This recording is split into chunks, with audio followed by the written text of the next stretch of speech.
Assalamualaikum. Today we are starting lesson number 6 of Sociology 401 and it is also about cultural anthropology, methods in cultural anthropology. Lesson number 5 भी methods के बारे में ही था और 6 भी। पहले मेरी आपसे रिक्वेस्ट है आप जल्दी से मेरे चैनल को सब्सक्राइब कर दें और वीडियो को लाइक करना नहीं भूलिएगा। फर्स्ट पॉइंट है पार्टिसिपेंट ऑब्जर्वेशन। इसमें क्या है कि आप डिफरेंट कल्चर के लोगों के साथ सिर्फ बातचीत नहीं करते हैं, आपको वहाँ उनके साथ रहना पड़ता है, आपको अंदाज़ा लगाना पड़ता है वो जो बातें कह रहे हैं उसमें कितनी बातें सच्ची हैं।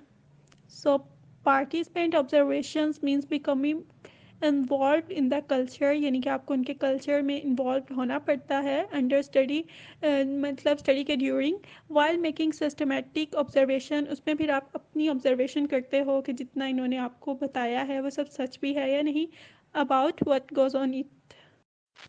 सेकेंड पॉइंट है guidelines for participant observation field work. इसमें क्या है कि जब आप अपने फील्ड वर्क के लिए किसी दूसरी जगह पे जा रहे हैं, किसी दूसरे गांव में जा रहे हैं, किसी दूसरे मुल्क में जा रहे हैं, किसी दूसरे शहर में जा रहे हैं, तो आपको प्रॉपर परमिशन लेनी पड़ती है।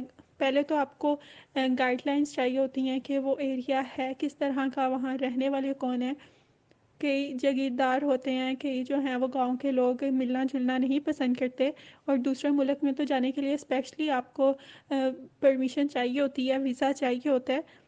तो जब आपको सब अलाउंस मिल जाते हैं फिर उसके बाद आप वहाँ जाते हैं। Now look at the topic before approaching the field. अपनी फील्ड को अप्रोच करने से पहले इट इज़ एडवाइजेबल, आपकी नसीहत की जा रही है, to obtain clearance from all appropriate levels of the political and administrative hierarchy. तो क्या है कि करने से पहले आप पॉलिटिकल लेवल पे या फिर वहाँ के जो रहने वाले हैं, वहाँ के जो बड़े हैं, सरपंच है जिनका एरिया है, उनसे इजाज़त लेनी पड़ेगी।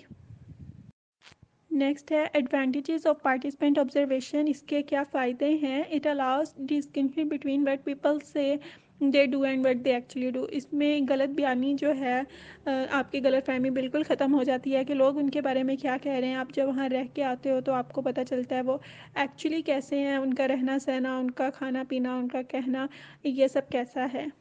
इसमें भी जो बायस है, जो इंसान अपनी तरफ से ऑब्जर्व कर रहा होता है कि वो लोग गुस्से वाले हैं, वो ऐसे हैं, तो ये जो आपकी मिसअंडरस्टैंडिंग्स हैं, जब आप उन लोगों में जाके रहते हैं तो आपकी बिल्कुल ख़त्म हो जाती हैं, क्योंकि आप अगले को अपने कल्चर के अकॉर्डिंग, आप अपने अकॉर्डिंग उसे जज कर रहे होते हो। लेकिन जब आप रह के आते हो तो आपको पता चलता है कि आपकी सोच थोड़ी डिफरेंट थी।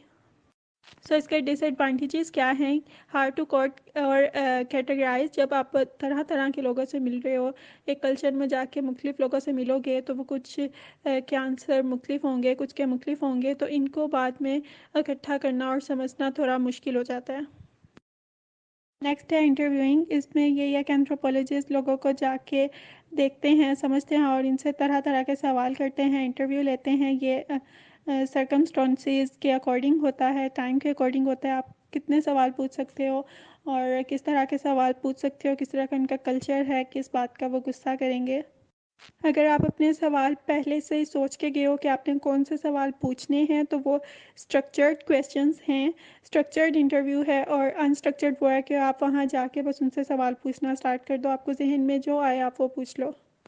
सो during structured and unstructured interviews, जब आप इनके आंसर गेट करते हो तो आपको पता चलता है, आप अंदाज़ा ठीक लगाते हो कि वहाँ का माहौल क्या है, वहाँ के लोग कैसे हैं। इससे ये है कि जो बियासिज़म है इसका कॉन्सेप्ट बिल्कुल ख़त्म हो जाता है और आप लोगों को बेटर अंडरस्टैंड करते हो। नेक्स्ट है गाइडलाइंस फॉर रिसर्चर्स। इंटरव्यूज़ की भी कुछ गाइडलाइंस दी हुई हैं कि आपने वहाँ जाके एक सवाल के पीछे ही नहीं पड़ जाना। यहाँ एक एग्जांपल दी हुई है, यू डोंट स्मोक। पहले आप कह रहे हो कि तुम स्मोक नहीं करते, फिर उससे पूछ रहे हो क्या तुम करते हो, तो आप एक सवाल के पीछे ही पड़ गए हो। तो आपने एक सवाल बार बार नहीं करना और एक सवाल के पीछे ही नहीं पड़ जाना। नेक्स्ट लास्ट है सेंसियस टेकिंग। इसमें यह है कि आप अपने क्वेश्चन का आंसर गेट करने गए थे, आप अपनी थेरी के बारे में सवाल पूछने गए थे, लेकिन सेंसियस टेकिंग में आपने क्या करना है, वहाँ कितने लोग थे, वहाँ की डेमोग्राफिक डाटा कितना था, आपने कितने से सवाल किया है और किस किस एज के बंदे से सवाल किया है, ये सब सेंसियस टेकिंग में आप देखते हैं।